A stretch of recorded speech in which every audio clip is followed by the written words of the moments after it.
Hola, soy tu amiga Lupita y en este video vamos a platicar sobre el sacramento del matrimonio. Comencemos.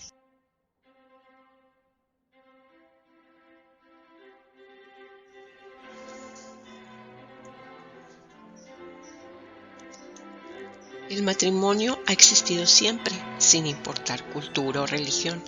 No es una invención del hombre. El matrimonio como institución natural es de origen divino. Dios creó al hombre y a la mujer y depositó en su naturaleza humana el instinto de la procreación. Dios bendijo a la primera pareja humana y les mandó: procread y multiplicaos y henchid la tierra. Una nueva y profunda perspectiva del matrimonio nos lo da la fe cristiana. Cristo elevó al matrimonio como digno de un sacramento. Esto significa que el matrimonio es sagrado entre un hombre y una mujer, no solo como unión natural, sino como un signo sagrado. El matrimonio tiene 3 características: indisoluble, porque no puede romperse el vínculo matrimonial sino hasta la muerte; plenitud de la unidad en el tiempo; fiel, porque el auténtico amor tiende por sí mismo a ser algo definitivo y no algo pasajero. La fidelidad es el mayor ejercicio de la libertad, exigencia de un amor verdadero. Fecundo, porque la fecundidad es un fin del matrimonio, pues el amor conyugal tiende por naturaleza a ser fecundo. El niño no viene de afuera a añadirse al amor mutuo de los esposos, brota del corazón mismo de ese don recíproco. Cuando 2 cristianos se comprometen ante Dios y la Iglesia, dicen: te acepto durante toda mi vida y te seré fiel. Entonces el matrimonio se convierte en un sacramento, fuente de gracia y de fortaleza. Transforma por obra de la gracia la realidad meramente natural del matrimonio a orden sobrenatural.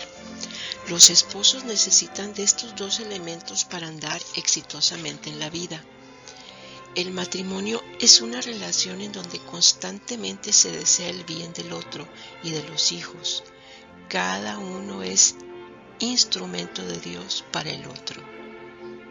El sacramento del matrimonio confiere gracia santificante a los contrayentes. La gracia se recibe y está ordenada al fin del matrimonio.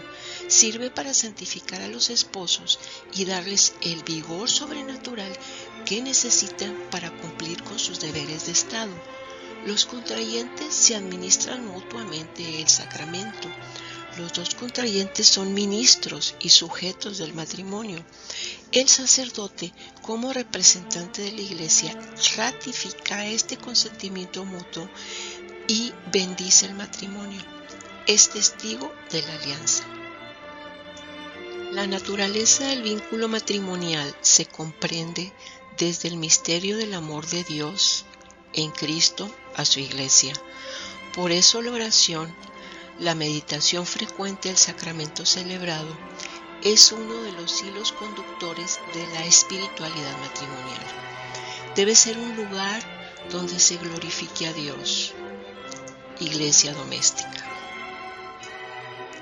Un sacramento tan importante que ha de durar toda la vida hasta que la muerte los separe y compromete además la salvación eterna, debe tener una preparación esmerada que requiera desde luego de noviazgos honestos, conductas ordenadas, rectitud de intención, oración, elección cuidadosa, consentimiento, instrucción, mucha instrucción sobre el amor, para tener un claro conocimiento de lo que se va a hacer en un acto tan importante.